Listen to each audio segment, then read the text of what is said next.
మా ప్రేమకు వాళ్ళ నాన్నే సార్ అడ్డు. అసలు నువ్వెవడ్రా? సార్ ఈడెవడో నాకు తెలియదు సార్. ఎప్పటి నుంచో నా వెనక పడుతున్నాడు. తీసుకెళ్లి కుమ్మియండి సార్. ఎప్పుడు ఎక్కడ ఏడిపిస్తూనే ఉన్నాడు సార్. పేరు లేదు ఊరు లేదు ప్రేమించేసిందండోయ్ ఆహా అమ్మలాలో రాంభజన మాట లేదు మనువు లేదు మనసిచ్చేసిందండోయ్ ఆహా అమ్మలాలో రాంభజన.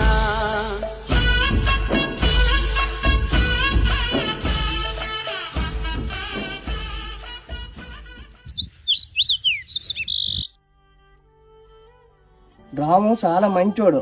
ఏం కష్టం వచ్చింది ఊరేసుకొని చచ్చిపోయాడు. ఎందుక తిన్నది అరక్క. మంచి వాడితో తిరిగితే మంచి బుద్ధులు అబ్బుతాయి, చెడు వాళ్ళతో తిరిగితే చెడు బుద్ధులు అబ్బుతాయి. బయట చెప్పేవారు ఎవరు లేరు కదా. సహవాస దోషం అలాగే ఉంటది. పాపం ఏం కష్టం వచ్చిందో వాళ్ళ అమ్మ నాన్న అలా కుమిలిపోతాను. ఇలాంటి టైంలో అంత మాటలు ఆడకూడదు. నువ్వు నాకు చెప్తాను, నీ కొడుకునే సరిగ్గా చూసుకోవడం నీకు రాదు. నువ్వు నాకు నీతులు చెప్తాను. నీ కొడుకు బలాదూరుగా వీధుల్లో తిరుగుతుంటే వాడితోనే వీడు కూడా తిరిగేవాడు. వీడు ఇలా చేశాడంటే వాళ్ళకి తెలియకుండా ఉంటదా? ఇదే విషయం పోలీసులకు తెలిస్తే ముందు వాళ్ళ బొక్కలు తోస్తారు. వెళ్ళి విషయం తేలే వరకు వాళ్ళు జైల్లోనే ఉంచుతారు. ఇది మా వాళ్ళ సమస్య, నీకు మాట్లాడే హక్కే లేదు. ముందు నీ పిల్లలు ఎలా పెంచారో తెలుసుకో, అప్పుడు చెప్పుదు మా కథలో.